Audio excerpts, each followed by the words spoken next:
Hey everybody, welcome to the Jim Masters Show. It's good to have you with us here, our entertainment lifestyle variety talk show series, where we're bringing back the lost art of conversation with incredible guests coming in from all walks of life, celebrity friends, and so much more. Guests, as we always say, coming in from Broadway, Hollywood, television, film, music, stage, culinary arts, sports, comedy, inspiration, and everything in between. Good to see you guys. Thanks for joining us. Thanks for all the love and support for our series. You guys have been really, really great at posting on your social media all the links to all of our episodes, hundreds of shows that we have done that are available on our YouTube channel, Jim Masters TV. If you would like to see them, if you've missed any or you'd like to see them again, they're all there for you and you can binge and just have a really cool time. It might take more than a few days to watch, hundreds and hundreds of episodes. So you might want to start off and just, but thanks for the enthusiasm. As a matter of fact, while the show is on, if you guys would like to comment, we have what we call the JMS Lovely chat room there. And that's the chat room that is exclusively for those who subscribe to the YouTube channel, which is Jim Masters TV, where we house all these episodes of the Jim Masters Show series. And if you subscribe to the YouTube channel, which costs nothing, you can actually comment amongst yourselves. A lot of people love to do that when the shows are on, and we can see comments and things of that nature as well. So you can do that. You can be a part of the JMS Lovely squad in the chat room. Also, give this episode, we say it in the beginning and towards the latter part of the show, give it a thumbs up if you enjoy it. Leave a comment on the actual YouTube channel as well. And we really appreciate that. We're very interactive. You guys know I'm an interactive host. So we always love to connect with our viewers who are watching literally around the world. The show originates from the New York area here in the United States, but we have viewers we have heard from that watch all the time, live or otherwise, from the United States, all throughout North America, Canada, Mexico, South America, Europe, Africa, Asia, Australia, New Zealand, and all points around the globe. And it's so cool. So wherever you're watching, whatever time of day this is, thanks for being with us. We really appreciate you being here, and we appreciate all the enthusiasm and everything that you've been doing, again, in support of the Jim Masters Show Entertainment Lifestyle Variety Talk Show series. That's a mouthful. You don't have to worry about saying all that. All you have to do is say the Jim Masters Show, and people will know what you're talking about. We've got an incredible guest who's joining us from Edmonton, Alberta, Canada, and he is in a similar line of work, basically, of what we do. You guys know I work in television, radio, stage, and film, and he is an award-winning film and digital media producer. He's with Scorgi Productions in Canada, and they have not only worked on, but they are working on some extraordinary projects, documentaries, films, lots of other cool things. We're going to talk about that. We're also going to talk about, his background and some of the cool things that he's worked on throughout his career. So he is joining us, and again, he gets to travel the world too, for the work, which is really exciting. You guys know I do a lot of traveling as well with my work as an on-air personality. And sometimes it does take us to unique places to do what we've got to do and capture what we've got to capture. Well, with Shane, he's been doing the same thing. Shane Fennessey, again, is our incredible guest, film and digital media producer. He loves what he does. He's been doing it for a long time, and he's very, very passionate about it. You're going to be amazed by some of the incredible people. Here's some more travels, some incredible people that he's having an opportunity to focus on, and incredible stories that are being told. These, of course, are great shots of Shane doing his thing and some of the colleagues he works with and others. And of course, this is a great shot with the "Yes, I'll be back" Arnold Schwarzenegger there as well, and many, many others. But if you love sports too, some of the incredible sports legends have been talked about and focused on with some of the documentaries as well that have been seen. I said, since you're in Canada, I would imagine a lot of the people you're focusing on are predominantly Canadian. He says, no, actually, a lot of the work we do is in the United States as well. And that's cool. You'll recognize some of the names too of the people that these documentaries have been spotlighting, which is something quite special. So he's joining us here. Again, if you guys would like to join us as well and chat while the show is on, feel free to do that. You have the availability to do that right now in our chat room, and we appreciate that. Thanks for all the levity, as we call it, all the great support and everything you guys have been doing. So Shane is waiting in the wings, and we appreciate him being here again, coming to us from Canada. We're going to have a great conversation. You'll probably learn something about the industry too, gang, if some of you are interested in film and digital media as well. So join me in welcoming Shane to the Gym Masters show for the first time, and I'm sure definitely not the last. Shane, welcome to the show, my friend. It's great to have you here. Jim, thanks so much for having me. Thanks for the really kind introduction. I noticed you said all those photos were of me at work, and I wish I'd sent more pictures of me carrying gear and doing things, but it doesn't look like I work very hard based on those photos. Oh, sure you do. Sure you do. You make it look easy. That's why. That's the key to it all, right? Make it look easy. The blood, sweat, and tears.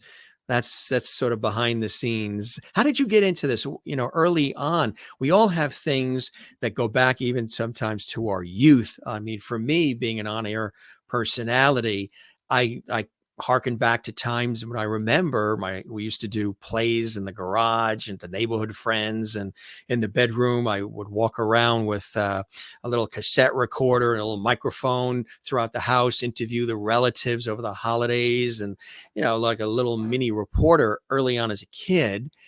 So I was always fascinated by broadcasting and TV and radio and film and all. How about for you? What were some of the early inspirational moments for you that pointed you in the direction of loving film and then digital media and wanting to, document people's lives in the way you do as a producer? Well, unfortunately, it's not quite as romantic of a story as yours, wanting to do it from the time you're a kid. I'd say like the one sentence answer is I tried a few other things and they never stuck. I wanted to work in sports my whole life. I was very close to it growing up, especially hockey up here in Canada. And so I tried to work in hockey for a couple of years. I did, but I recognized that, some people dedicate their whole lives to it and never quite ascend to the level of responsibility and success that they aspire to. And so from hockey, I transitioned into big industry in Alberta, trucking and transportation.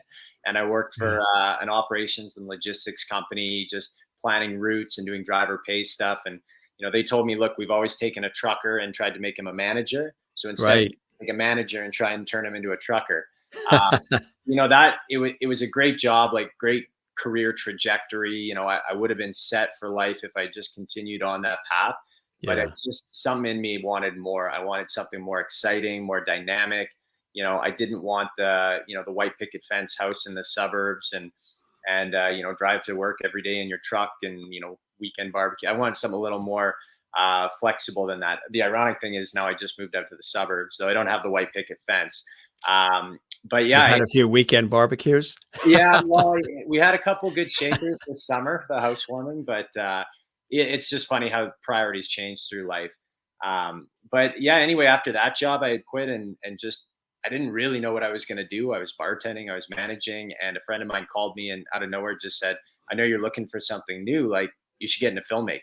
And I laughed. I thought he was joking. Filmmaking, I mean. Yeah, exactly. Right. Had it ever interested you at all? Did you ever I have love an interest? movies. I love movies, but I was never looked at it as a potential, right? Because you go to school, especially high school, they're encouraging you go to university, take accounting, take sciences, take psychology, and no one ever says like, yeah, go into the arts. I wasn't encouraged to that, so it never seemed like a possibility. But I just serendipitously met my now business partner, and he was looking for someone who was, able to devote a lot of time to it, who he could kind of offload some of the, the paperwork and the behind the scenes stuff, because he'd been doing it all for himself for about 10 years. Yeah. And when he told me he did documentaries, to myself, I thought like, it sounds terribly boring.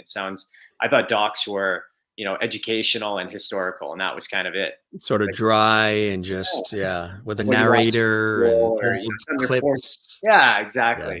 Yeah. But he was working on a Danny Trejo documentary. So if anyone knows Danny Trejo, the Mexican-American actor, big mustache and the tattoos everywhere. He's in every movie ever made practically.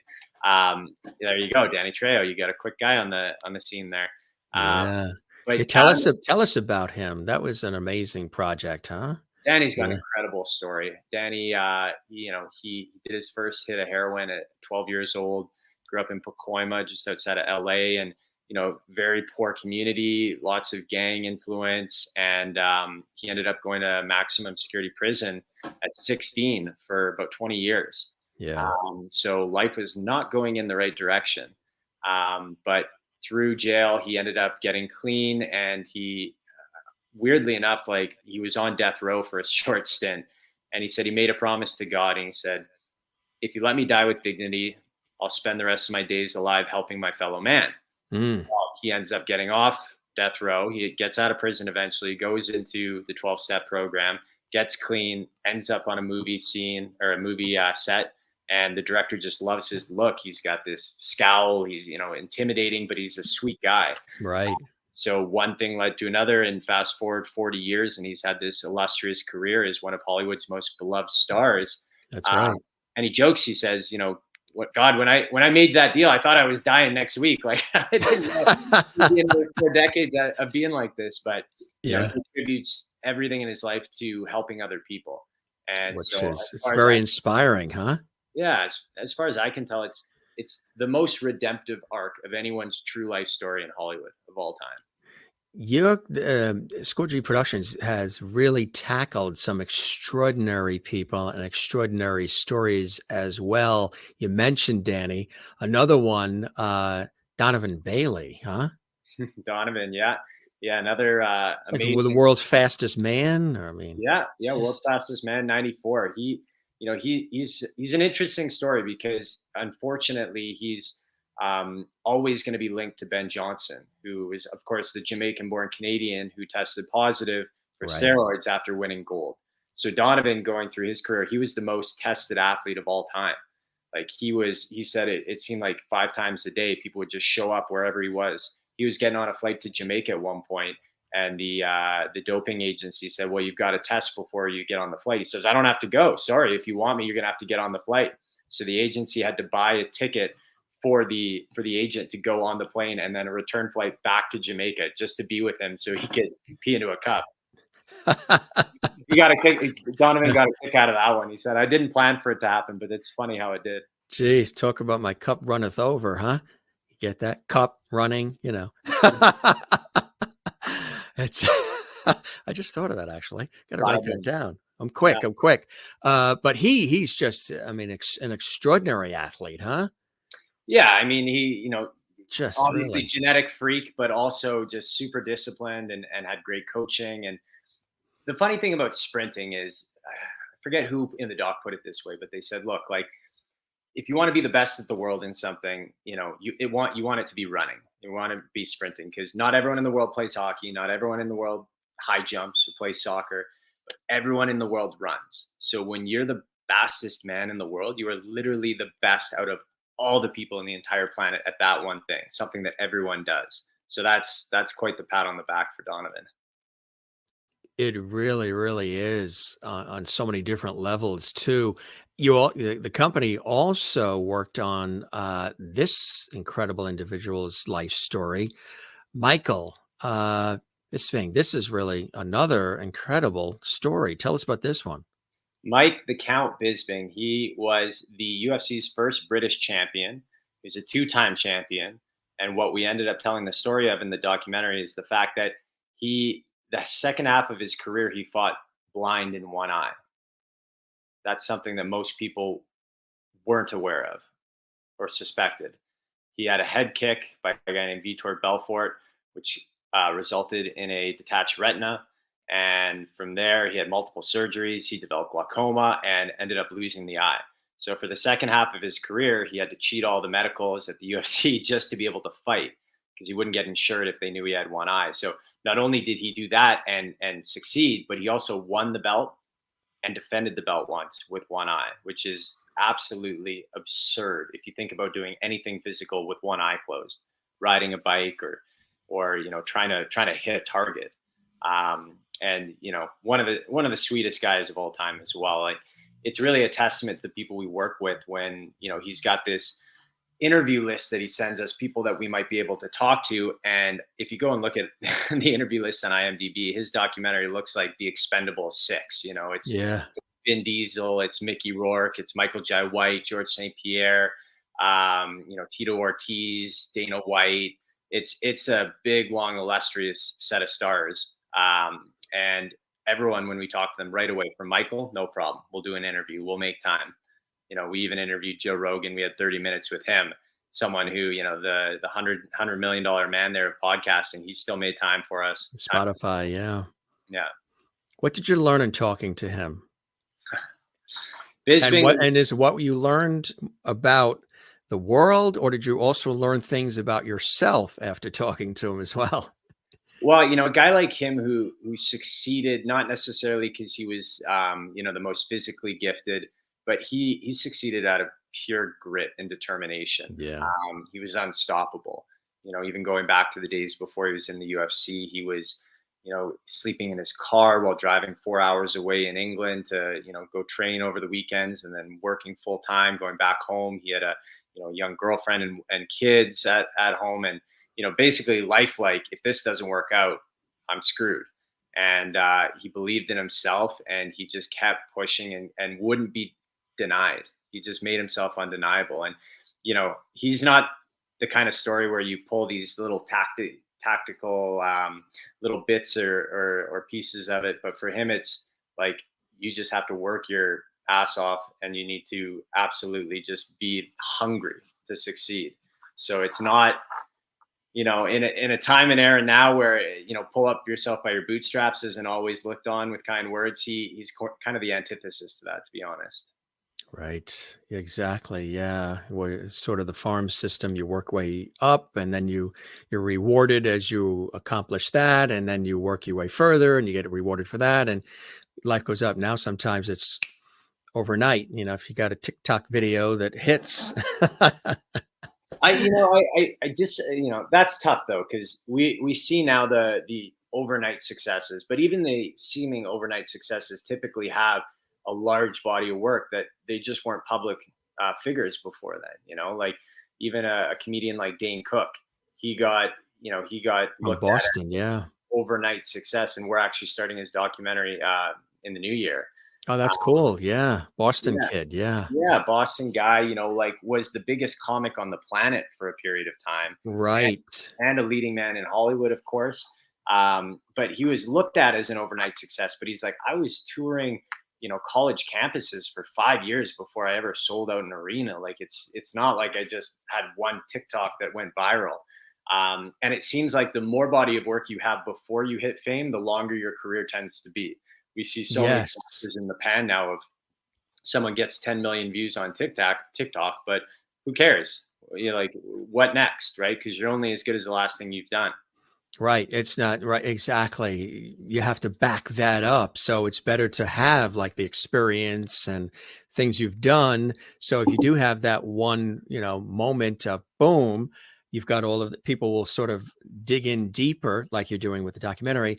Wow, he did this, the blood, sweat, and tears, all the gigs, all the travel, everything that he had to deal with, just being a comedian on the road and doing stand-up alone, you need sometimes a body of armor just to, the hours and the travel, the exhaustion, and constantly being creative and making people laugh. And it's interesting when you see, and not all of them come from happy, picket fence backgrounds, like you were talking about earlier with the dog and the station wagon and mom and dad and birthday parties. There's a lot of sorrow with a lot of comedians and comedians, and they work that through their comedy to make the rest of us laugh. Really fascinating stuff. And yeah, there are a lot of people who something will happen that hits, but if you, wow, I didn't know. That's right. They were in that movie. Oh, wow, that was her. And it's kind of cool. And that's what's great about doing the kind of things you do. And, the History Channel, biography, reels, there's these outlets as well.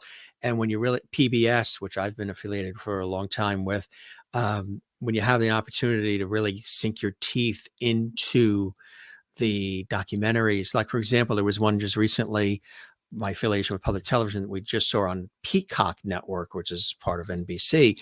And believe it or not, it was about, now I was already not of the age to watch this as a kid, but I was on public television. We were raising funds for it, which is Barney, the purple dinosaur, which became an incredible hit. Well, the national programming director for the public television station one of the ones I'm working with, was really the person that brought it to television. His daughter. It was Super Bowl weekend. His daughter needed a video to be entertained. They went into a video store, saw this Barney thing, and put it in the VCR. Played it a million times till it wore off and wore out. He brought it to the president of the PBS station.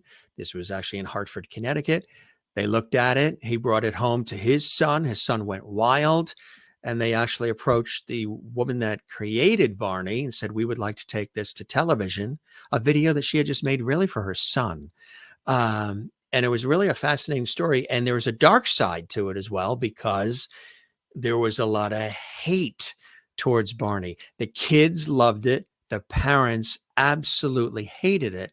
There was some really rough stuff that was happening to the woman that created it, her family, the people involved in Barney. It was a fascinating documentary. And here I, have been involved in public television, and we raised a lot of money in support of the children's programming.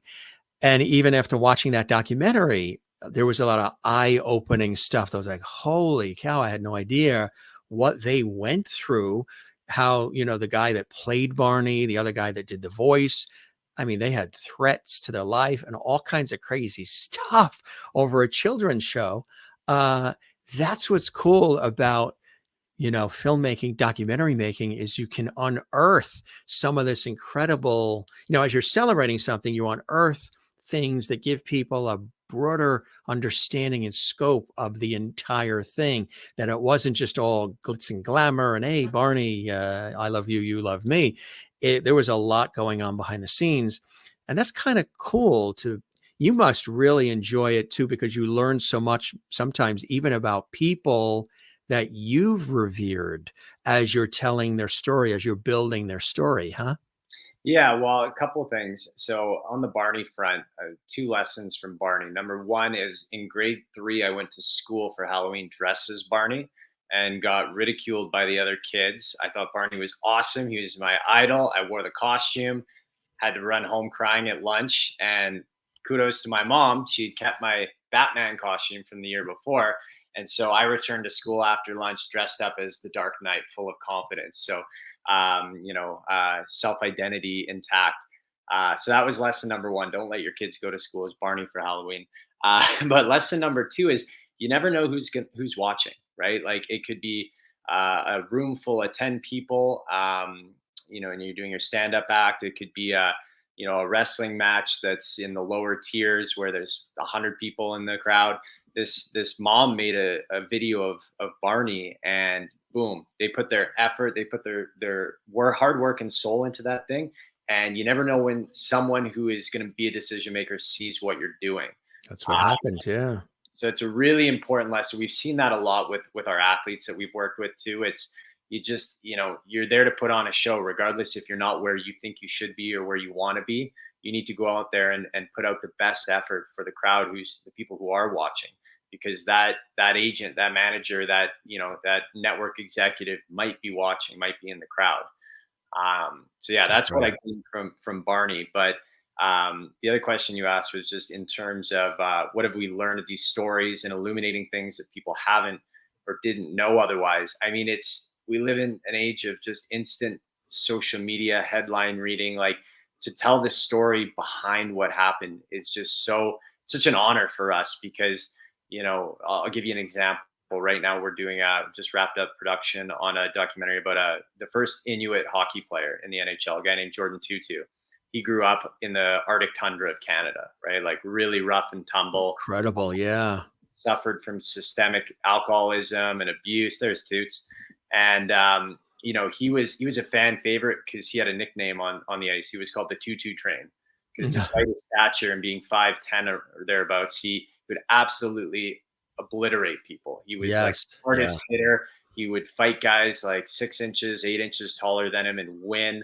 He was a demon. But for the first 5 years of his career, suffered tremendously from alcohol addiction, which affected his relationships, his health, his career. And so midway through his career, his GM basically said, look, you've got two options. Either you go to rehab or you're never going to play hockey again. Mm-hmm. So he did rehab. He went like never had a drink again. He said when he was walking to that GM's office that Monday morning, because he had a bender of a weekend, he said, I knew I already had my last drink. And so now fast forward 12 years, he's been sober ever since. He turned his career around. He's had incredible experiences. And this is a man whose older brother committed suicide right before he went to the NHL. So he had to bear that Still as well. dealing with there was a trigger that just happened when you mentioned that of dealing with loss, and it's recent. Aaron Carter, who is this incredible pop star early on. His brother Nick Carter, the Backstreet Boys, the whole thing. Aaron being the youngest, the parents, not necessarily. We were blessed parents that were on the scene, loving, there, supportive. Do what you want to do, be what you want to be. But, my father has always said, even still, if anything happens or anybody bothers you, my father, he could be 100 years old one day in a wheelchair and he'll still say, if anybody bothers you, give us a call. And mom is like, if you ever need, a room, the room is always going to be there, that type of thing.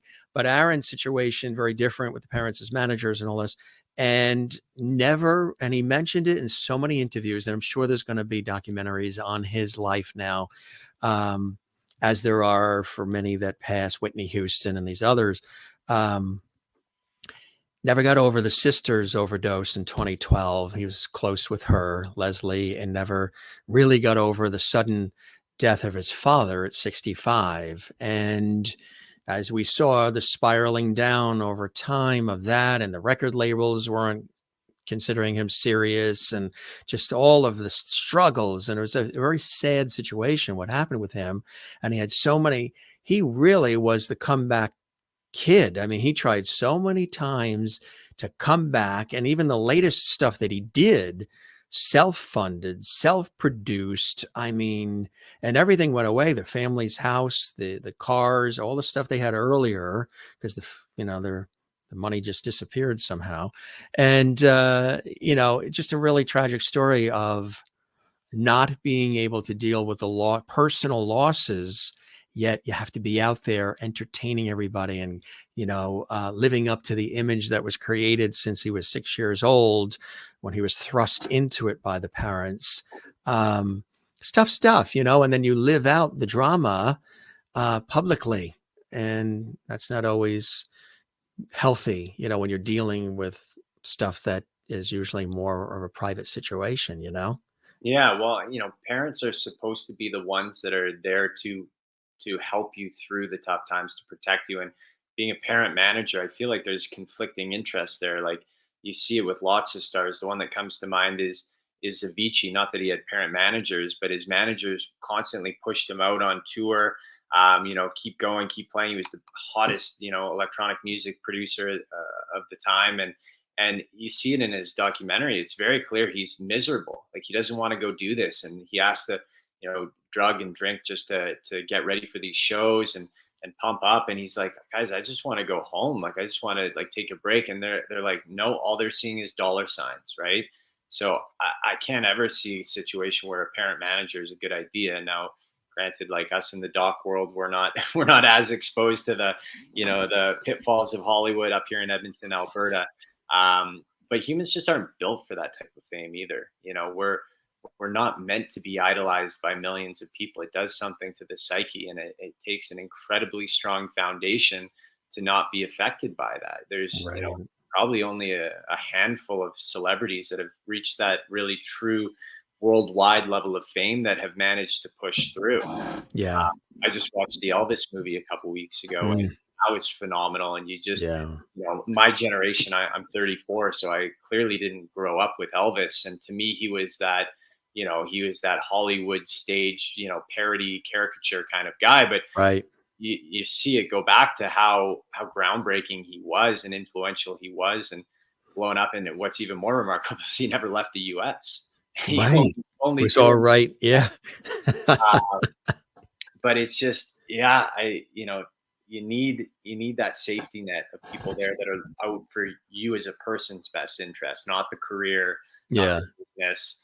Right. Has to be Because balance. Yeah. yeah, I mean, money's addictive, and when there's more there, it's a very effective carrot. And it's sad the negative consequences that come from that. Absolutely. Yeah, you're actually the same age as Aaron Carter. 34 was his age. Yeah, 34. That's terrifying. Yeah. It's obviously Yeah. we've lost people a lot younger than that, but and then there's the dealing with grief, like you said, him losing his sister in 2012. I don't know what kind of state he was in, whether he was sober, whether he was doing stuff. Like, I know Jordan, for example, didn't fully process his brother's suicide until after he got clean. And even once you get clean, it still takes years of work to get your life back on track, because there's countless things you've done over your whole life, lied, cheated, stolen. You need to make amends for that. You need to chip off one little bit at a time, because you're going to be thinking about it. You're going to remember it. You're going to think less of yourself for having done that. So until you apologize, until you try and make things right, and not everyone's going to take the apology, of course, but as long as you in your own psyche know that you've done your best, that's what's super important. And so, yeah, it's funny how a couple of big parts of two of our bigger docs have had to do with sobriety. And I do think that the world would be a better place if alcohol just disappeared from it. But that's not the world we live in. So we've got to either develop tactics or strategies to safeguard ourselves from how bad things can go. Yeah, absolutely. Another feature, Connor McDavid is another one. He's a Yeah. young gun in that one. Yeah, huh? Tell Yeah. us about him for the audience. So I don't know if you've got a worldwide audience, so I got to assume there's at least a few hockey fans in the crowd. But for the non-hockey fans, Connor McDavid is currently the best hockey player in the world. Yeah. I'm not just saying that because he's on my hometown Edmonton Oilers. It's pretty ubiquitously accepted. He is, how old is he now? 25, 26. He's still young. He's in the prime of his career. But he, in his, what was it, 2 years ago? He had a near career-threatening knee injury. He was breaking around a defenseman, driving towards the net, Yeah. got tripped up and smashed his what's it called? The bottom leg bone, tibia. Yeah. Yes. Yeah. The Yeah. tibia into the post, and completely separated his MCL. So the story was about his recovery from that, and all the different procedures he had to go through, and all the different rehabilitation, and turned something that should have been potentially career ending to, he came back the year after to have his best year ever in his career, which was astonishing. Isn't that incredible? Talk about a guy who is the perfect blend of not only like natural given talent, but also pure determination and will. Yeah. Well, people always, hockey players get a bad rep. They're not quite as outgoing as baseball or football or basketball stars. But especially the ones growing up here in Canada, we're taught at a very young age to be very humble, talk about the team versus ourselves. And Connor's that kind of guy. But it was cool to be able to show a bit more of his personality, a bit more of an intimate kind of approach to Connor, because he's so guarded in the mainstream media. So that was really fun to work with him. And so he's got the determination on, 100,000 times the average person, but he's also got these really interesting sort of genetic advantages, let's say, like they talked about brain scans, and he's got 15% more gray matter than the average person in his brain. And the theory there is that helps with his spatial awareness. And, hockey is such a fast game, and there's people all over, there's boards, the puck's bouncing off 100 different surfaces. So Connor's brain, the theory goes that he can process that. He can make a stronger 3D model of the space of the game surface. And therefore he has a better idea of where that puck is going to be, or where the defenseman's stick is. So that's one element. And then his physio told us interesting stuff. Like, he's actually got longer than average femur, and his hips are tilted in. So he's actually built to be a really efficient skater, really powerful, fast, quick skater, because of his crossovers, because of the way his hips are tilted. He can get farther crossed over. and he's just got more leverage in his bone structure. So it was cool to do a deep dive on the scientific side of sports. I think that's something we didn't expect so many people to be captivated by that.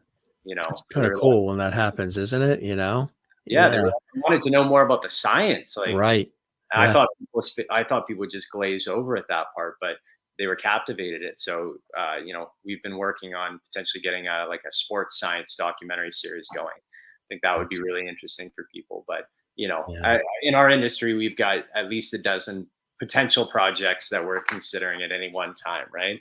And you just Yes. what comes to fruition first. Comes to fruition, what gets funded, all of that. Here's another one you guys touched on with Grant, huh? Yeah, making Coco, the Grant Fuhr story. So Grant, again, another hockey one, but Grant was the first Black player to ever make it into the Hockey Hall of Fame. Hmm. He's from Spruce Grove, Alberta. Kind of another underdog story. Like, grew up a Black kid in a predominantly white neighborhood.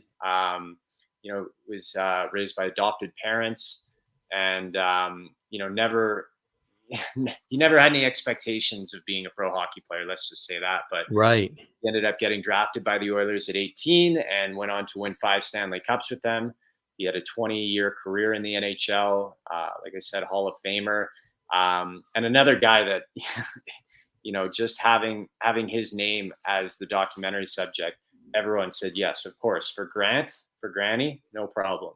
Whatever you need. So, that was another Hall of Fame kind of interview list. We had Wayne Gretzky, we had Mark Messier, Mm.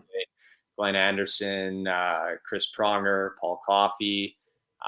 That was a fun one, especially for a guy growing up as an Oilers fan. There was lots of big name Oiler hockey players on that list. That's really amazing. It really, really is. You mentioned the Oilers too, and there is some familial connection. Your father, of course, Kevin Lowe, the Oilers, legendary coach, legendary player as well. The New York Rangers, people know. So it is sort of in your blood. Yeah, no, it's that was a fun one, and that making Coco was the first documentary I ever worked on. So really, it couldn't have been a more perfect project for me because I already knew all these guys. It was, I'd heard the stories, so I had a little bit of a like insider's advantage to help craft the film. Yeah. But yeah, the old man, he won 6 Stanley Cups, 5 with the Oilers and 1 with the Rangers. He's one of only, I think, 23 people alive that have 6 cups as a player. Isn't that So amazing? big, big shadow for sure. But Yeah. he's an awesome guy, and a couple of my siblings have had kids now, so he's an awesome grandpa as well. And he really is a role model to me in just the way that he conducts himself. I mentioned to you before we started the show, but I didn't grow up with him. I grew up with my Right. mom in Vancouver, Right. and I moved to Edmonton in 2011 when I was 22, 23. And part of the reason for that was just to be closer to my half siblings. I've got 4 half siblings, and I didn't want to grow up and be an older estranged brother. I wanted to get to know them before they grew up as well. And getting, before I got to Edmonton, I'd spent lots of time with my dad in the summers and when he'd come to town in Vancouver. But it was getting here and then really hearing stories from other people about how he treated them and things he did for other people. And that really blew me away. I'd never seen that side of him or experienced that side of him. And everyone seemed to have a Kevin Lowe story. And it was just really neat to hear that, your dad is, in addition to being a great hockey player, is a great human being as well. So that was pretty special and continues to be special to this day. He just got inducted to the Hockey Hall of Fame last year. So starting in November of 2021, we retired his jersey in the rafters in Rogers Place, and then I felt like it was a month of parties between Edmonton and Oh, yeah. for the induction. But he was sick of it by the end. Yeah, I would imagine. He doesn't like that, all that kind of stuff. But it was so nice because the whole family would be there, and all the family friends. So it was a great month of celebrating.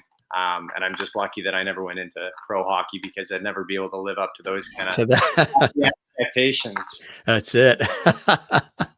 But you can talk about it. You can do documentaries on it, tell the stories. But exactly, you've picked the right career. And somebody else too, going off sports a little bit, though he's played characters that are in the sports world as well, and was a bit of a quote unquote heartthrob through the years too. Dolph Lundgren story. Dolph's great. Dolph is a brilliant guy, and he's got an incredible story. One that most people don't know, which of course is a great layup for us. Dolph's a Swedish fella. He grew up. Yeah, He was a genius, more or less. He has his master's degree in chemical engineering. He actually had a full ride scholarship to MIT to that's do his cool. doctorate. And that was at the exact same time that he had moved to New York City for the summer. Was dating Grace Jones, was hanging out at Studio 54 with that whole cast of characters. Got a Yeah. great story where he's there one night, and this dorky guy with glasses comes up and goes, "What do you do? What are you famous for?" And he goes, "Me, nothing. I'm with Grace." And he goes, "I'd love to photograph you for my magazine. Can I do that?" He goes, "Sure. Like, my name's Dolph." And this guy Yeah. goes, "Nice to meet you. I'm Andy Warhol." Oh my God, huh? Yeah. So it was actually Grace who helped Dolph discover that he loved acting, and he wasn't even aware Yeah. of it. His first role was in A Time to Kill, the Hmm. James Bond movie that featured Grace in it. And his second role of all time, Ivan Drago in Rocky Four. He tells a great story about walking into the movie theater that night for the premiere as Grace Jones's boyfriend, and then he walks out at the end of the movie as Dolph Lundgren, action star. That's amazing. How do you guys decide who you're going to cover, what you're going to feature? What are some of the people that you're going to celebrate or at least tell their story about? How do you decide? I'm sure there's probably got a wall of to do, and you're like, this one and this one and this one and this one. How does that happen? What's that process like? Yeah, I'd like to say it's dogged determination and the will of the universe, but a lot of the times it just happens organically. So, for example, Dolph and Michael Bisping have the same business manager, and so the experience of doing a documentary and the release, and Bisping's doc was acquired by Universal Pictures. And so the manager just realized how great this was for his client. He said, "I've got other clients. Would you want to do docs on them?" And we said, "Yeah, sure. Who do you got?" And he goes, "Well, how about Dolph Lundgren?" We said, "Are you kidding me? Like, Dolph Lundgren, Drago, like 100%. Yes." So, you take the meeting and you explain to them what your vision is for their story, and you listen as much as you talk as well. But we're in an advantageous position here in Canada. We have a lot of government money available for these docs. We're able to finance them. We put them together. That's really our value as producers, right? Anyone, any creative team with a director and good DOP can shoot something beautiful, but we're able to bring all the financing to the table. So there's no financial risk to our subjects. We make them our partner in it as well. That's cool. Give them that back end, and then they're incentivized by the success of it as well. We've heard stories about actors who got, or rather celebrities who got paid to do their documentary, but didn't have any ownership stake and didn't show up to any of the publicity stuff. And you're like, well, shouldn't we all want the same thing here? Shouldn't we all want this to be as successful as For possible? everybody, right? Exactly. And Yeah. sometimes it might even resurrect somebody's career where there's a producer out there says, you know what? They would be perfect for that movie or for that role, or, which is, I think, fantastic too. Some of the residual that can happen. Yeah, well, it's it humanizes celebrities or stars or athletes, whatever you want to call them. It everyone is more liked after a documentary about them. At least the docs we've done. We haven't made one where someone dislikes the person after the fact, but it's human psychology. The more you know someone, the more you understand the reason they've done what they've done. Though you might not like it or you might not agree with it, you can at least see why they did it. And most people in their own minds are doing the best they can. They might have a skewed vision of what's going on, or they might be misinterpreting other people's actions as in bad faith. But I feel like I really do feel like everyone is acting in relatively good faith for the most part, just maybe under terrible pretenses. Right. Exactly. Exactly. Somebody else too that you guys have been working on, Mr. Olympia, huh? Yeah, Phil Phil, Heath. Wow. it's a big man. Yeah. I it's funny because I saw pictures of Phil. Obviously, you see the Olympia pictures, but the first time I saw him, he had a big hoodie on, he had sweatpants on, and and he's probably 6 feet, and I'm 6'2", so I'm looking down on him a little bit, and I'm thinking like, God, this guy's not that big. Like, I mean, he looks big, but I don't get it. And then we were filming with him at the gym one night, and he had his little stringer tank top on, and I couldn't even look him in the eye because my eyes would just wander down to his shoulders and his bis and tries, and I'm like, oh my, this person's a freak. Like, he's a freak in nature, and I mean that like Unbelievable. best In way a possible. positive, yeah, sure. And he, it's a compliment in that world. But just his definition and his striations and the preparation, he's so mentally strong as well. He's such a fierce competitor. So Phil is a 7-time Mr. Olympia bodybuilder. So for context, he's tied with Arnold Schwarzenegger for second most of all time. Guys that have the most with 8 are Ronnie Coleman and Lee Haney. So, and Phil won 7 straight, which is like next to impossible. But he's such a smart guy, such an articulate guy.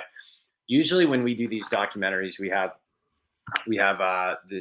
usually the director will sit in the chair, but we worked with the director on this one where he works the cameras as well. And so he writes the questions, and then he kind of plays us as a producer as like his instrument.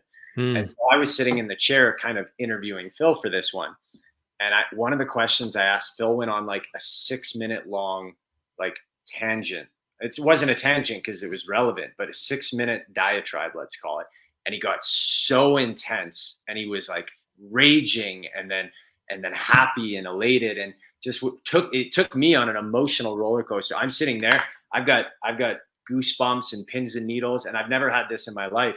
My vision went like this, like I went tunnel vision right into Phil. Everything else blacked out, and it was just Phil's face. He's got these piercing green eyes, and it was like an out of body experience. It was phenomenal. But we're really excited. We have an offer from a studio on that project right now. I can't say who at this time, but we're really excited to release it because, as you probably know, Jim, like these things take a long time, right? They take time, right? Exactly. Yeah. A few years, and you almost forget about the project you filmed before it comes out, and then it comes out, you get to enjoy it all over again.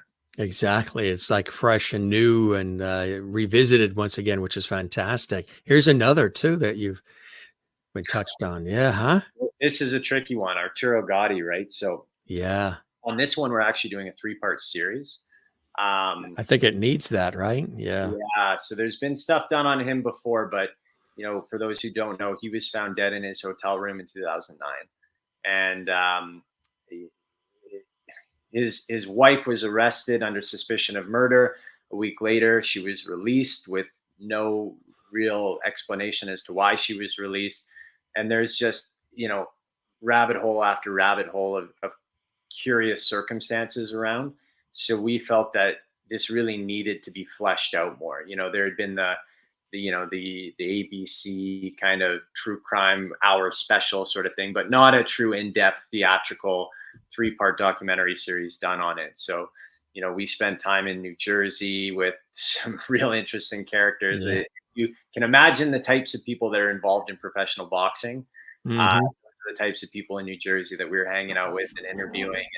And what made me sad about this one is that Arturo, from, he had his problems and he liked to party, but everyone that had met him that we talked to just said he was the sweetest guy with the biggest heart.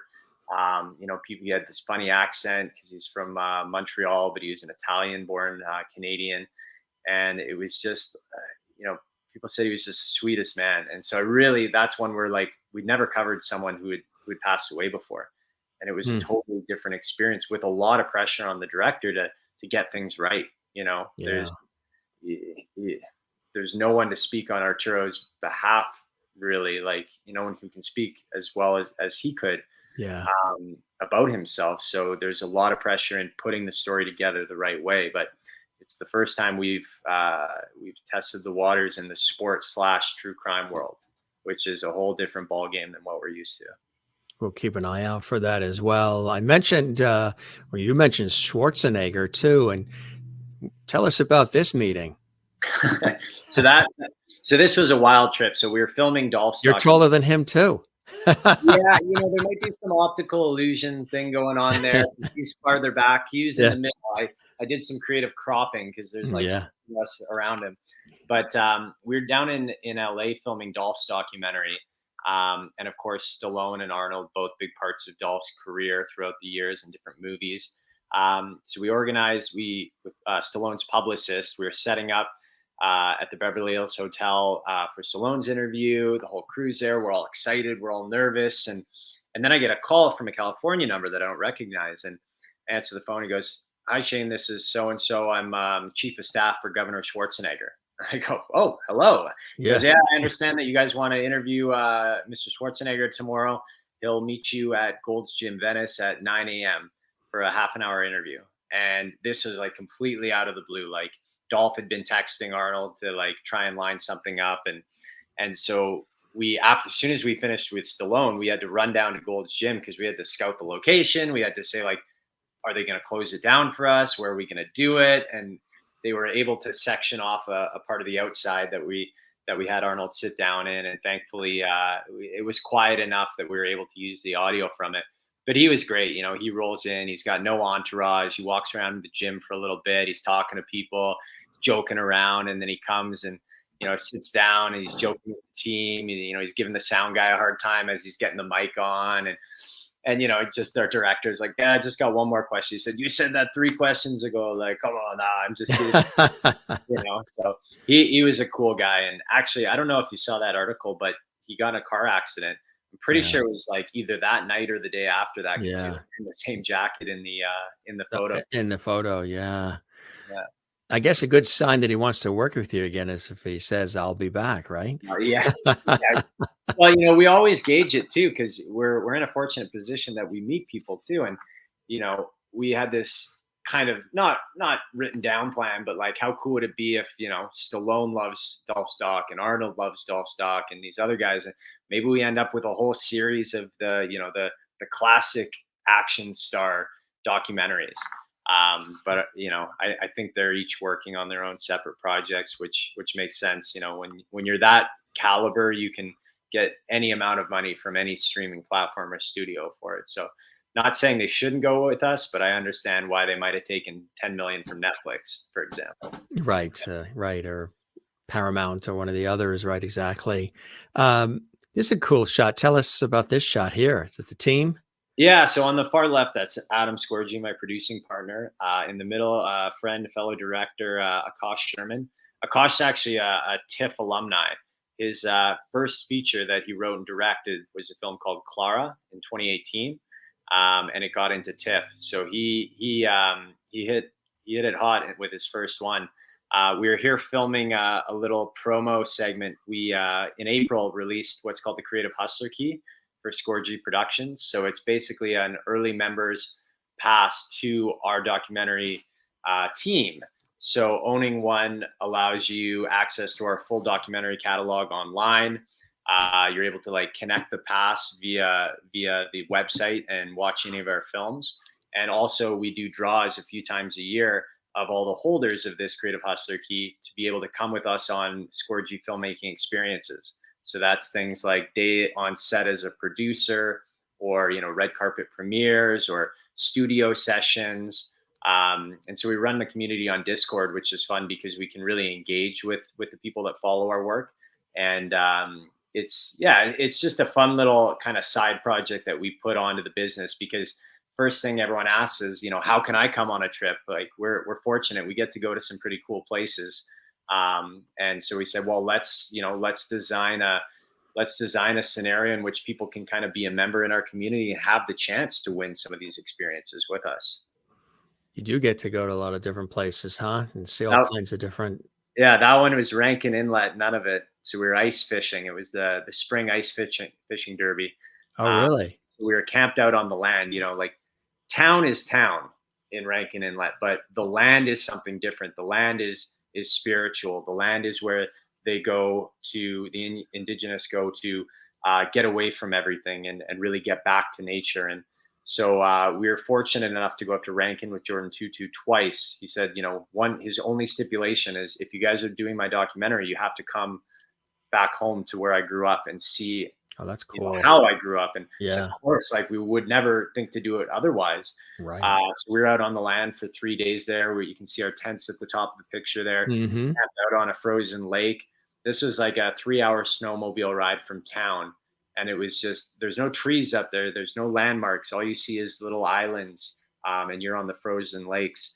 So we got to, see them caribou hunt and fish. And it was something else. Like, we for sure would have died if it weren't for the local people we were with. Cause we went out caribou hunting one night and probably skidooed, I don't know, an hour and a half, 2 hours away. And on the drive back, we kept thinking, we're just around, our tent's just around this island. No, okay, it's just around the next. And we were wrong like a dozen times. We're like, yeah, we would definitely die out here.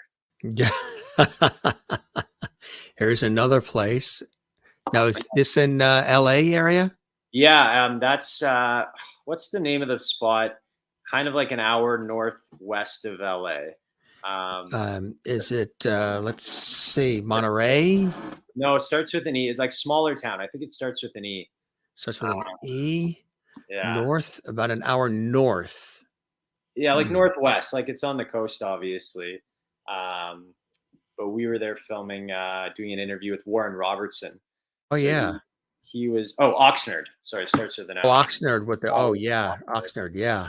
Yeah, so Warren Robertson, legendary acting coach. And so we rented this cool little bar right on the beach there, brought him down and did an interview because he was very instrumental in Dolph's career early on. Spent a lot of time together. And so it was wild to get such an esteemed coach to talk to us and explain what was special about Dolph, and explain how it was that he was able to be successful. And he talked a lot about Dolph's natural fluidity, because Dolph was a karate champion even before he started acting. So he had that physical stature, that presence, that calmness. And the ironic thing about Dolph, and this is something I wrote way back when we were thinking about doing it. It's ironic that he got panned by the critics, and one line sticks out in particular as they called Dolph a monosyllabic blockhead in his acting. And I just thought it's so ironic because Dolph, probably has a higher IQ than all these guys put together. And it's just such a great example of, people being so careless or thoughtless in the words they choose to describe people, not understanding why. Like, instead of saying, well, Dolph looked, his character was this, but they called Dolph himself this monosyllabic blockhead. It's like, you need to have nuance in the way you talk about these kind of things. I know people today. And then there's Twitter and all the rest, but that's a whole other episode. Yeah. I keep telling people we're living now in the time of apology and retraction. Somebody will say something, it's really their true feelings. They'll post it on social media publicly late at night or whenever they do it. And then either their fan base or the person they mentioned it about doesn't like it.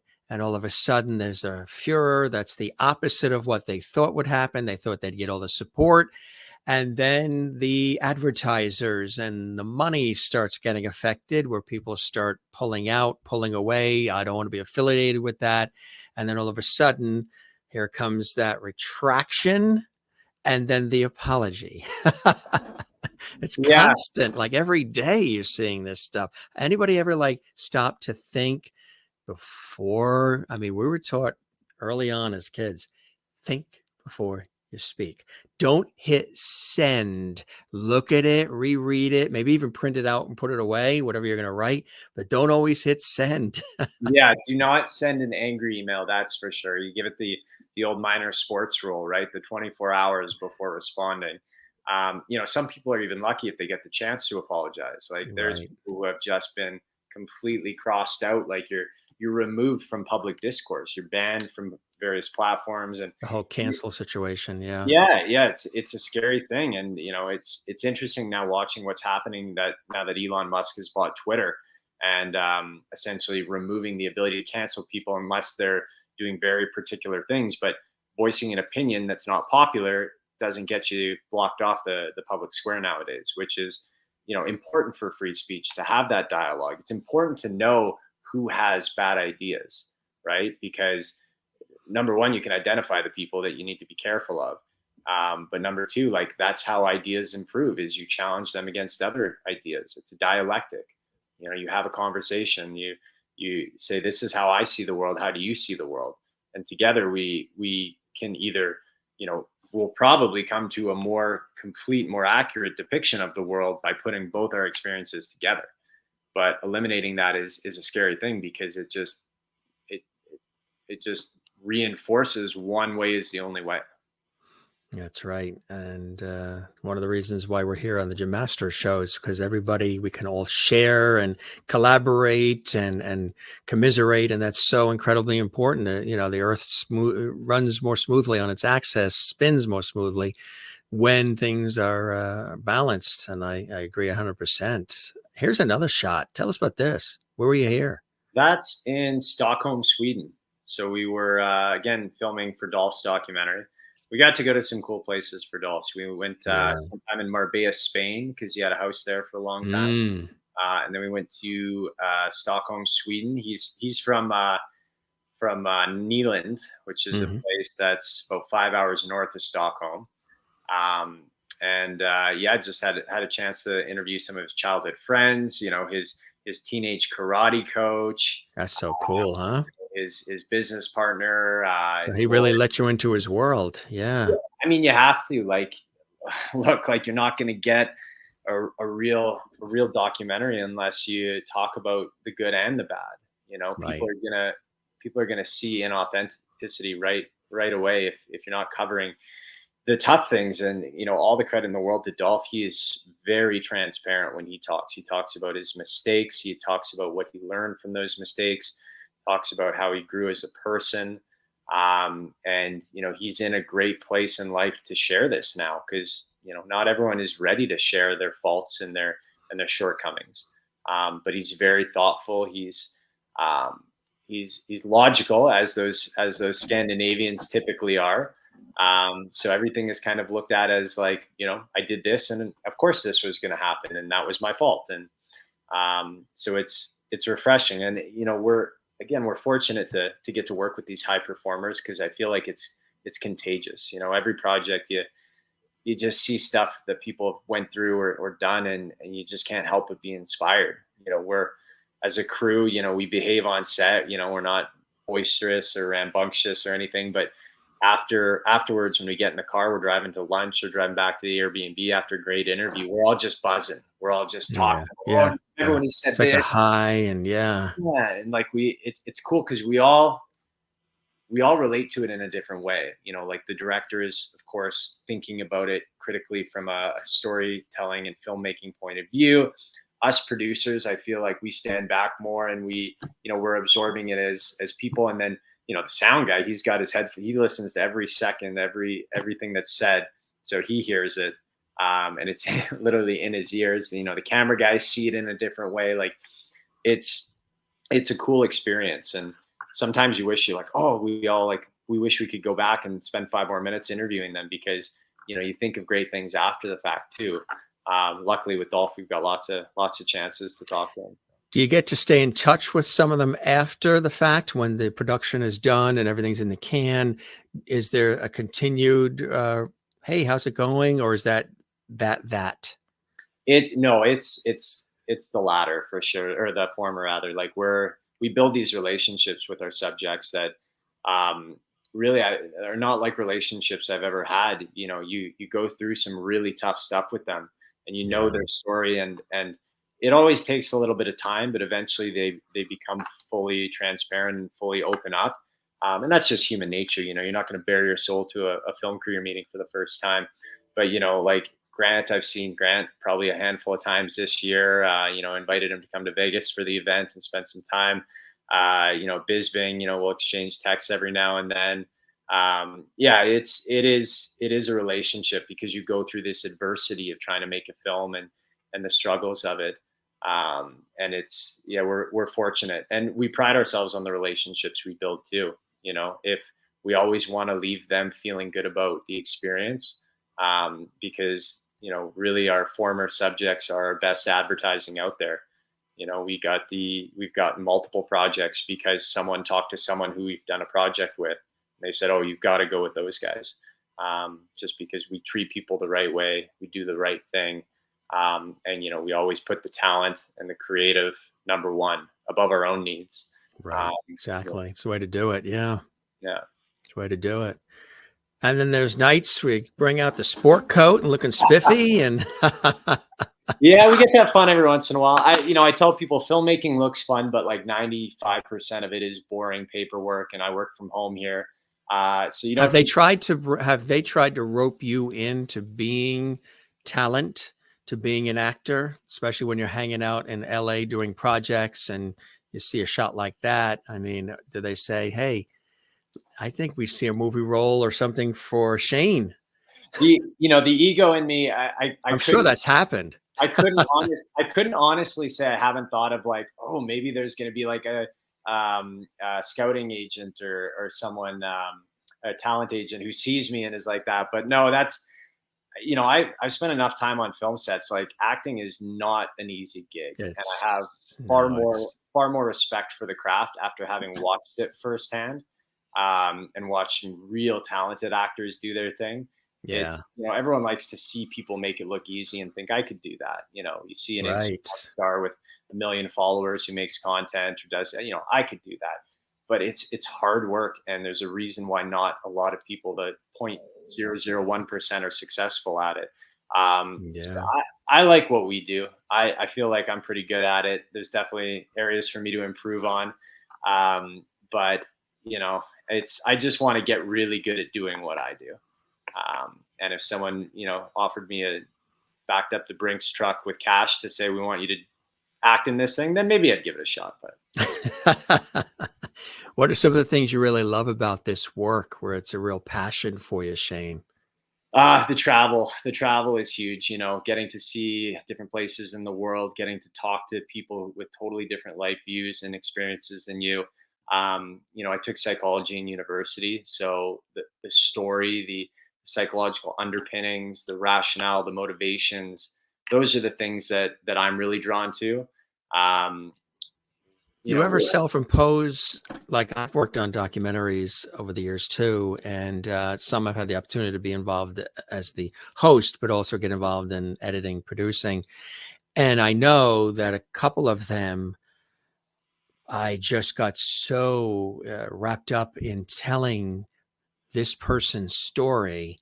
And one person was in their 90s. So I knew that this was probably one of and an incredible, brilliant painter in California. And she's been doing it since she was 5 years old. And she was an only child, and her parents were from Europe. And her husband died years ago. She never had children. She's in Burbank. And we went there through a television news show I do out of New York.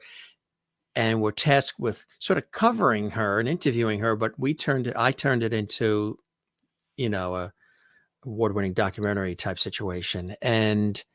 But the burden that I placed on myself that she didn't place as the person being featured, that I placed on myself to really not only tell the story and do it in a graceful, beautiful way that brings people in, but everything from the underscoring of the music and the different images we select of her through her entire life up until the early 90s. And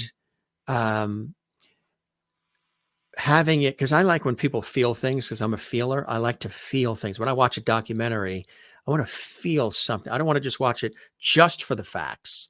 I want to be left with something. I'm like that with everything. When I hear music, I'm looking for the feeling, the plug-in. Where's the relatability? Where's the humanistic side of whatever this is, no matter who they were, even if it's a horrific tale, just why? Why did that person go off the deep end? Or why did they become a criminal? What happened? What before that? Who were they? And I found with this particular one, this incredible self-imposed burden of telling it. I wasn't sleeping at night. She and I were on the phone for 3 hours. It turned out to be spectacular. But you have that too sometimes, where you want people to almost hopefully feel what you're feeling as you're creating it, be left with a feeling, be left with something that goes beyond just the watching of the material, where it becomes a responsibility. You feel the responsibility on your shoulders that maybe even only you're putting on, not the subject, but you're putting on yourself to sort of tell their story in a way that really captures the feeling, treats it with respect, honors the situation, and tells it succinctly and factually. Do you have that happen sometimes as well for you? We don't do docs on people that we're not interested by. We haven't done a single one where it just fell on our laps and we're like, wow, it's a paycheck. We're all emotionally invested in it from the start. And so with that comes going through the process of creating these films, being there for every interview, watching the story unfold, learning things that we didn't uncover in our preliminary research, finding out, oh no, actually that public story is inaccurate. Here's what really happened. So we're experiencing everything that we hope to convey to the audience ultimately. So not to say it's easy, but we have a pretty good innate sense of, oh, that's an interesting thread worth diving into, or let's separate this from this and let's push in here because that's what we all as a team find really interesting. And of course you're going to put pressure on yourself, especially doing these biographical docs. You're cementing their legacy, right? Like, if they've never had one before and they're never going to have one again, like this doc will stand up as the quintessential piece on their life and career. So of course there's a ton of pressure put on that. And we're fortunate to work with such professionals that they trust us to do that. Rarely do we work with talent that is overbearing in the editing process. And oftentimes the director will really develop a strong relationship with the talent such that the director says, it's tough to let go, but just trust my vision. We're going to get to a place where this is how we tell your story. And, a lot of the times it's fighting on, hey, we got to cover this rough stuff. We got to talk about the rough stuff. So number one, you're going to feel better for having talked about it. There's a catharsis that happens when you talk about the toughest stuff. But number two, people they're going to resonate with that. They're going to like more for it. They're going to understand you better for knowing what you went through. And no one wants to see a story about, a privileged person who got every opportunity handed to them, who then succeeded. Like, okay, that's boring. You want to hear about the most down and out person, the person who life kind of discarded and they had no hope. And the only way they survived and thrived was through sheer determination and maybe a little sprinkling in of luck and right circumstances. But of course, we tell stories about high performers, so we put those expectations on ourselves because it wouldn't do cosmic justice if we just mailed it in. Right. We can torch ourselves with that sometimes. We're lucky that we have a good core creative team that we can bounce ideas off and share and walk down the path of saying, okay, what if we went this route and then let's see how that might go right or wrong. And so we've got a great team behind us. Like our team works hard. We have a ton of fun, but we work really hard. No one's looking at the clock. No one's saying I work 12 hours, I'm cashing out. But if there's another interview to do, we're burning the midnight oil. So we're fortunate in that sense. But exactly like you said, and I'm sure you feel the same way. It sounds like there's pressure. It's someone's life. Like you want to do justice. And storytelling, like documentary storytelling, is interesting because I'm sure you've seen this too. Memory is very fickle, right? Yeah. You're the same story from 4 different people and you're going to get 4 versions of it. So oftentimes that person's subjective experience might be close to reality.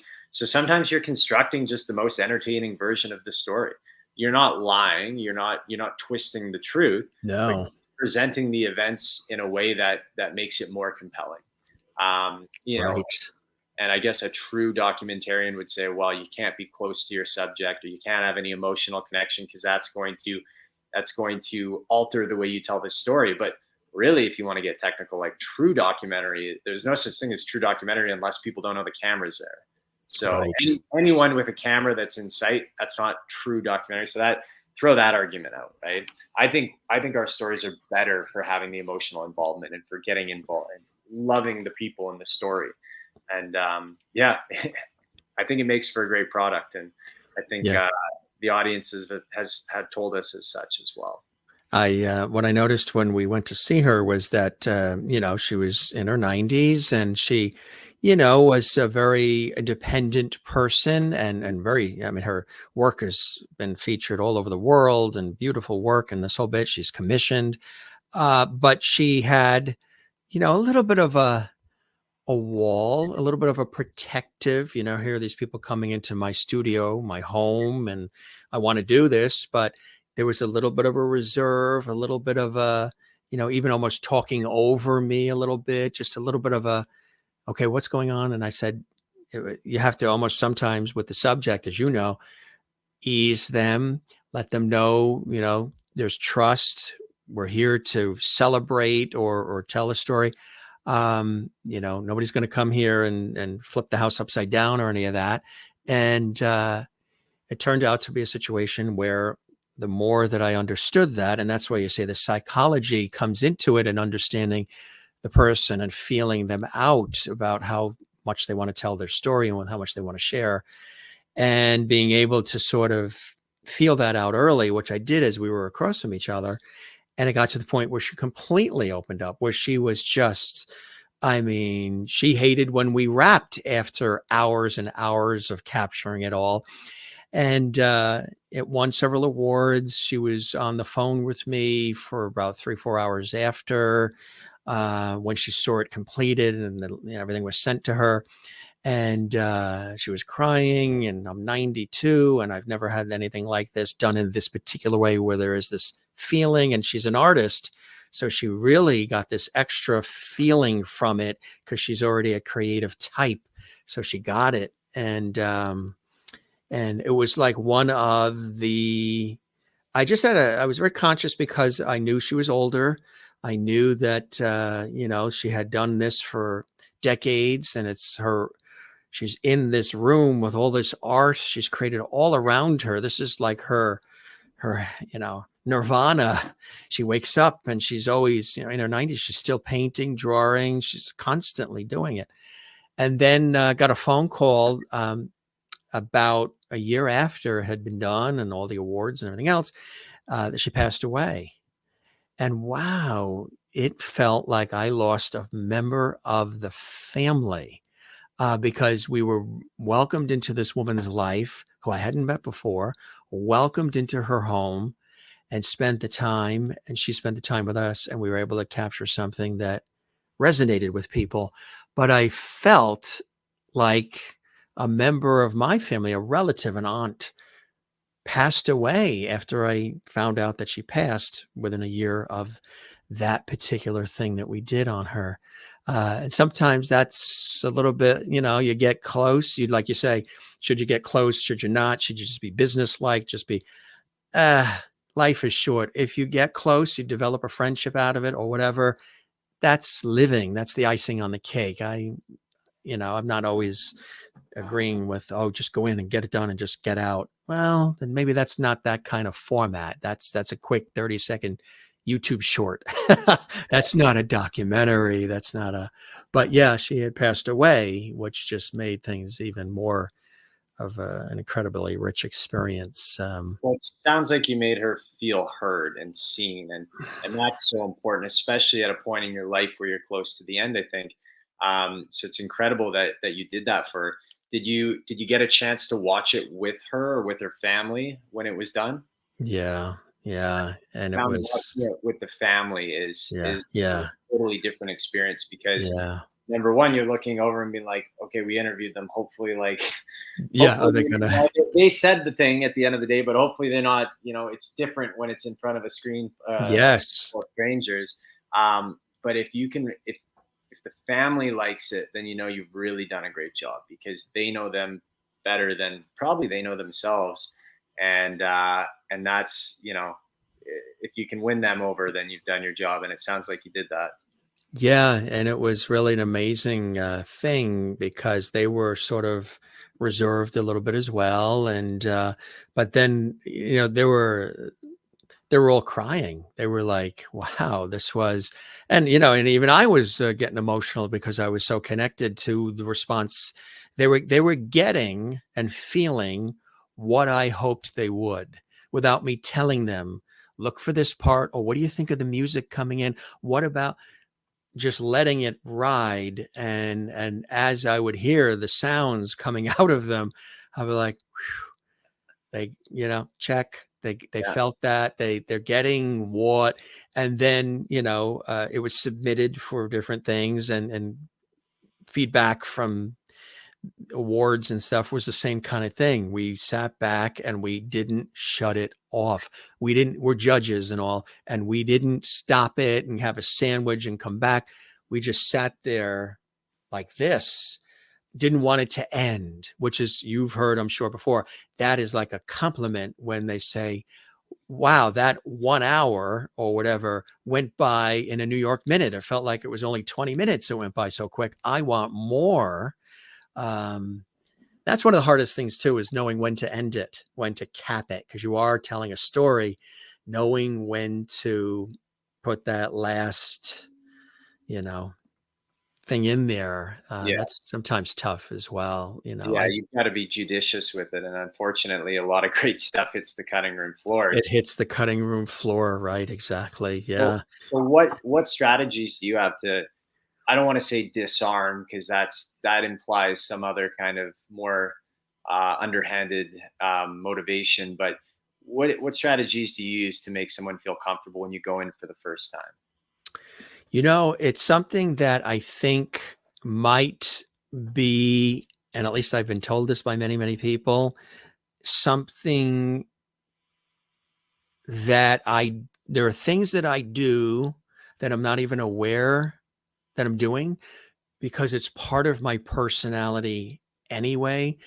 Um, Disarming could be sort of a word, only because you see maybe the shell, or you see the armor, or you see I've talked to people, some of the most gruff people I've talked to in some of my professional work, Fortune 500 CEOs that come in for the professional work, and they're all very stoic, and and then all of a sudden, by the time we're done, they're asking the crew for a Kleenex, or they're just like, oh my God, I told you stuff I never expected to, but you made it so easy. Something in my eyes connected with them. I said, my God, they say to me, I'm looking at your eyes and I see that you're all in. You're not just sitting there, waiting for the next question. And as a matter of fact, a lot of it, there'll be some preparatory questions and things, but a lot of it is a conversation like we've done. There's been no pre-prepared questions. We've done, an hour and 23 minutes of just conversation. And I'm listening, I'm formulating what I'm going to say next based on what I'm hearing, how you're expressing yourself, things that I can connect to in my own world, that connect to what you're saying or what you're doing, which I think makes it relatable. And sometimes I'll even alter the voice a little bit. I will, I don't come in there. I tend not to come in anyway. All right, let's go. Come on, chop, chop. We got stuff to make. We're going to make magic. I'm the opposite of that. The crew may be like that, but I'm in there and I'm coming in, and it's much more of the number one word people describe with me, and it's probably one of the great 4-letter words to be described, is easy. You make it so easy. Oh my God, I was nervous. I was scared. I had no idea what was going to happen. And you made it so easy. Hearing that over the years, I've been in tune with it and in touch with it. So I would say the facial expressions, reminding them of the fact that it's okay, basically hand holding without actually holding the hand.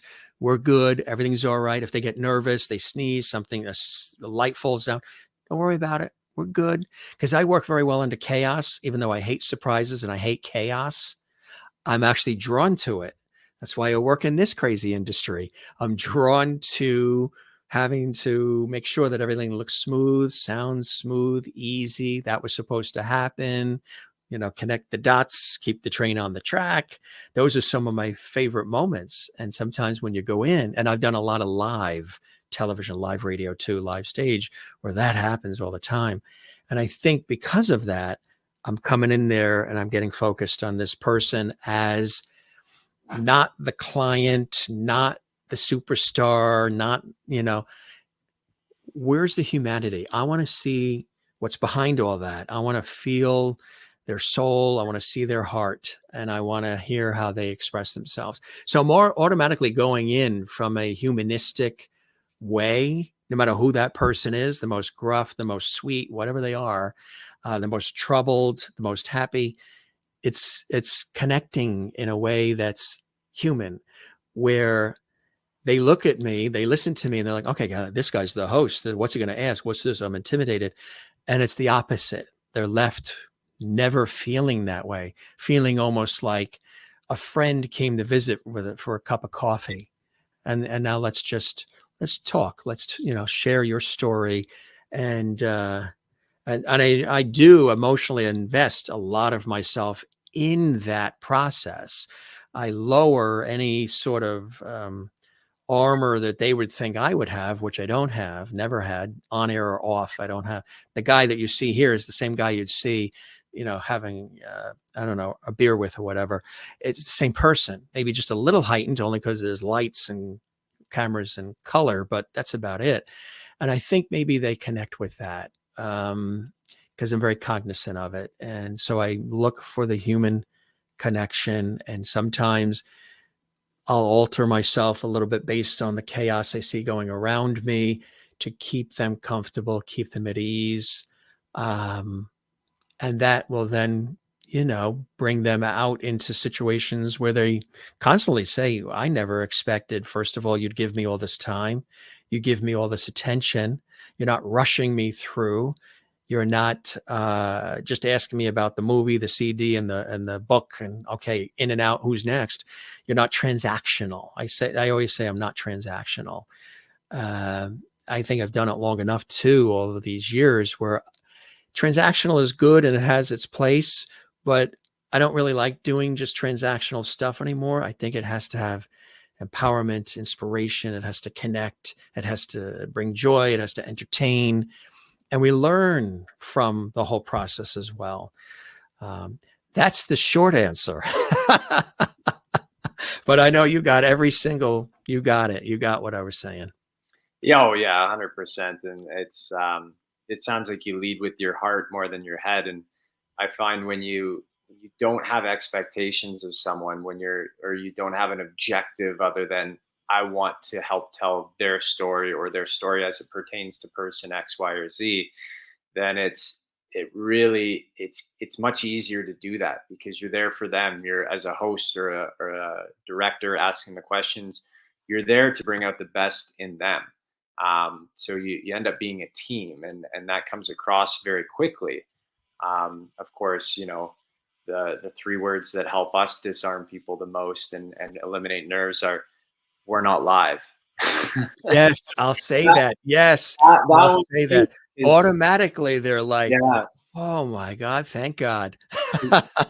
You say, look, you screw up a question, we'll redo it. And if you can't get a full sentence out, our editor's the best. And she'll chop around all those ums and ahs, don't you? We got 3 cameras. Don't worry, it'll look smooth and fluid. So just worry about telling the story. That's right. And that takes a load off them. The pressure's off, right? Yeah, exactly. And sometimes if it's highly emotionally charged, like I'll pull, if I'm directing something or asking the questions, I'll pull the person aside or try and have a conversation with them first. And I'll lead with something that's maybe not flattering about myself, or I'll tell them about struggles that I've had, because I really feel when you're building trust, you're connecting with them. Yeah. Building that first movement forward offers them kind of a step to come to as well.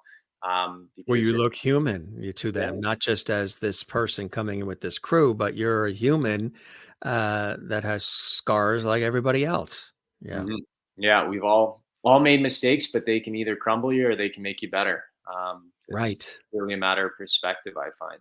And then you learn from it. You go in and you're coming in to sort of enhance the facts and all of the things about their illustrious career and their accomplishments and the struggles and all the stuff that is sort of floating out there anyway. But then you get a newfound respect for that individual, whether they're somebody you've always admired or just somebody, that the project is being done about. You develop this new formed respect for this person in a way that goes beyond even what they expected and what you expected, which you can't even script that. That just happens from the fact that you're there with them and they're there with you. I mean, you've probably heard this too. I've had so many times where I'm being thanked profusely for taking the time and doing what I do. And I'm thanking them. Wait a minute, you're you, and you allowed us to come into your world and opened up. And they're like, oh, but you need to know. I interviewed Sarah Brightman once on PBS live on a national PBS special, Symphony in Vienna. And it was really incredible. It was fantastic, but it was live. And, she's very rehearsed and she's very classically trained. And she's very, she's got a whole thing. And this is live and there's cameras and there's phones ringing and there's just a lot of chaos, which I love working in. Even though I say I don't, and I try to avoid it in life, I'm drawn to it because I think I try to smooth it out. And, they put us together. We're doing a live interview, standing with a monitor behind us, kind of like that. And I'm on this side and she's on like that other side. And after the first segment live, the producer comes running in and says, my God, Sarah, that was fantastic. That was wonderful. That was awesome. But you're getting so comfortable with Jim. We need you to step back a little bit because you're starting to block the monitor. So, I mean, we did this. We went back to the concert, then back to the live studio, more back and forth more. So we did the whole thing. In the beginning, when she first arrived there, the guys in the studio were sort of saying, oh, we thought that she might be a diva because we thought that, and they were incorrect. And I knew that. When I first saw her, she was very, very regal and elegant and poised and polished, quiet, British, reserved. So I said, okay, this is what I see. And I know all about her wonderful career.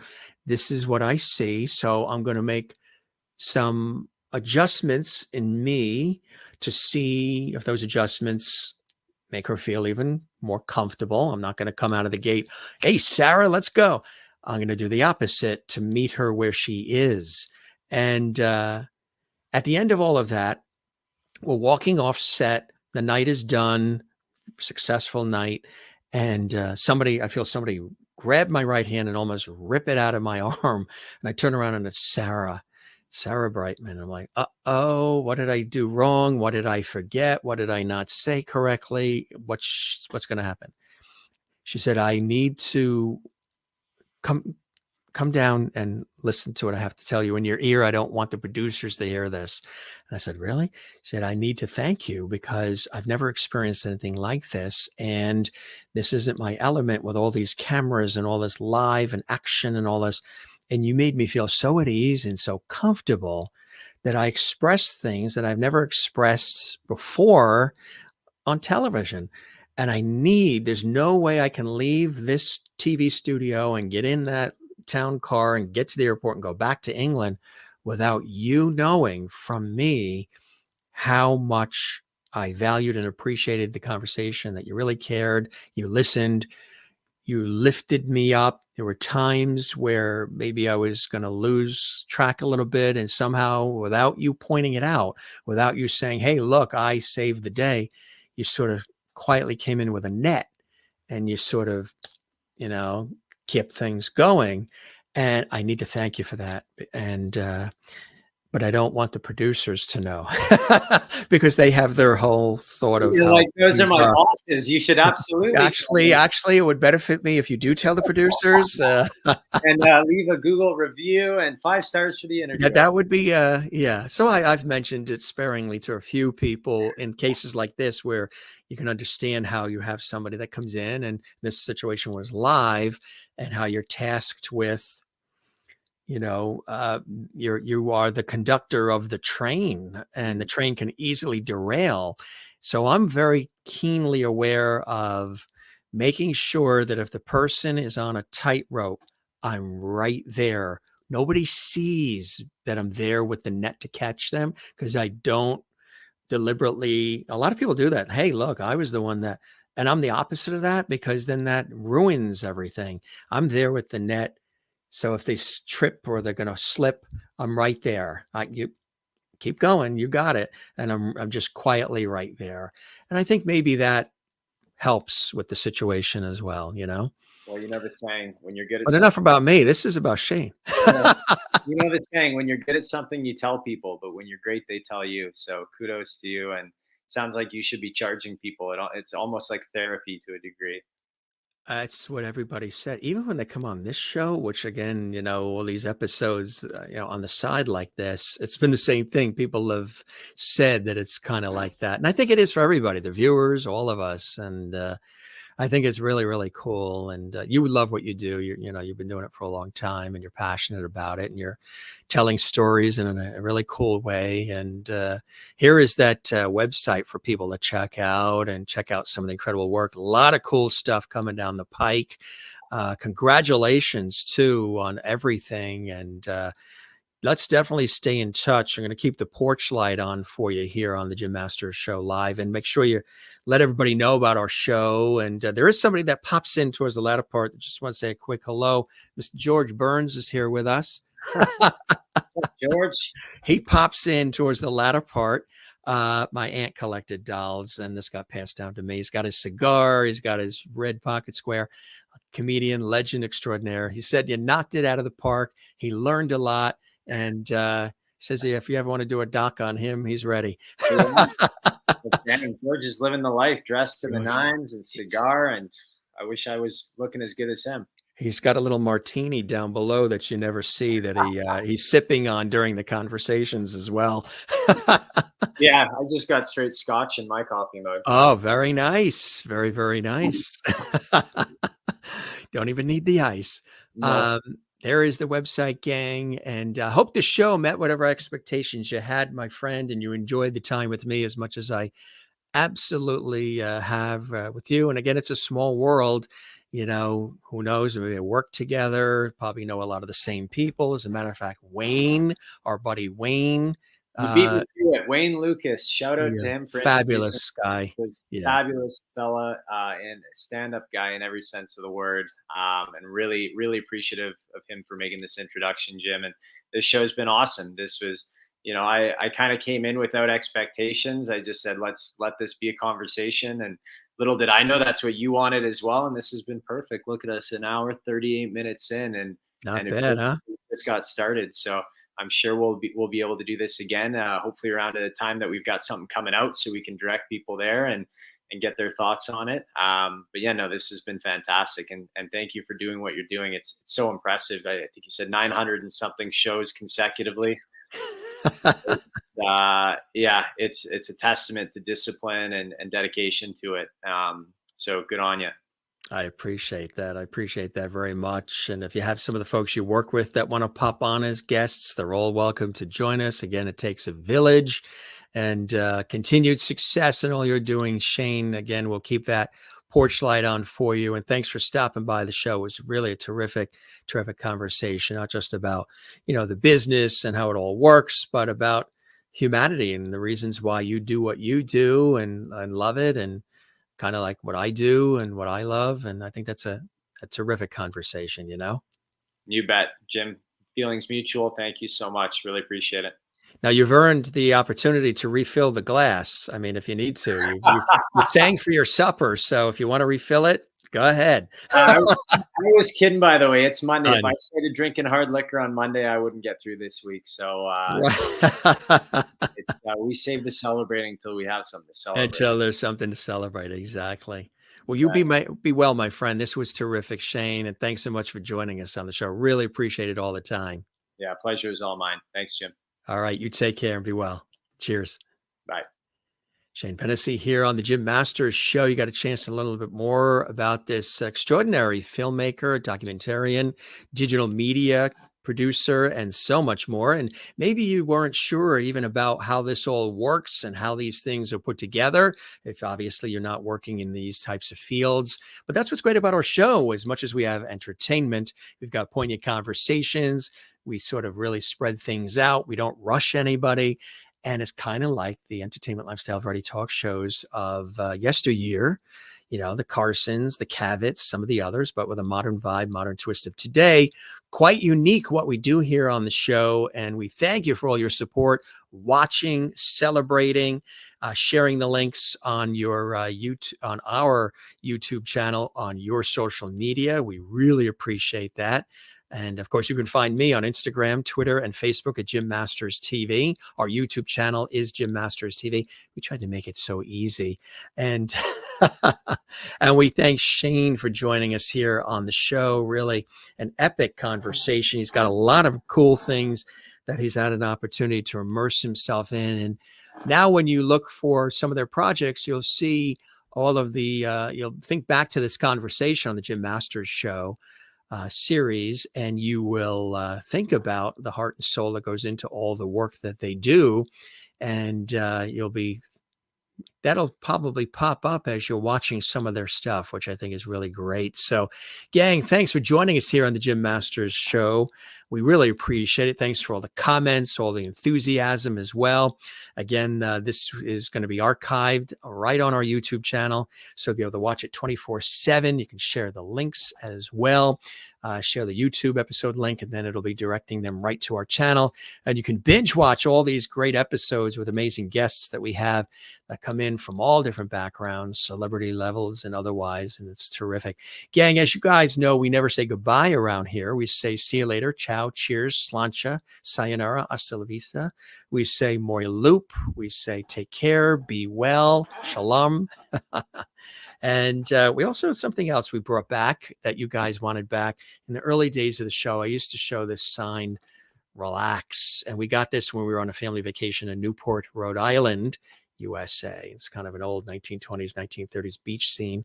And, relaxing is something we should all do. So breathe from the diaphragm, living in crazy world, crazy times. Take a moment to breathe, relax, love one another, take care of one another. And don't forget to love yourself, give yourself some oxygen so you can love others around the world. My name is Jim Masters, and the show is the Jim Masters Show Live Series. Thanks for being with us. We thank you for all the enthusiasm and the passion. Spread the word about our show. Don't forget as well, very important, really does help us continue to grow the series. Give it a like. You see a thumbs up button right there on the YouTube channel. Give it a hearty like. Make sure it's the up button. Leave a comment for us on the YouTube channel. That helps with the algorithm on YouTube. Yeah, I know. It helps with that. It gets these episodes out to even more people. And of course, don't forget to hit that important red button on the YouTube channel. Subscribe to Jim Masters TV and check out all the content and all the unique episodes that we've got here for you. All right. For all of us here, Jim Masters, thanking you for your time this time. Till next time, we'll see you on the next episode. Looking forward to it. And it's always a privilege and a pleasure to have you guys with us. Take care and be well. And thanks for joining us on this episode of the Jim Masters Show. Cheers.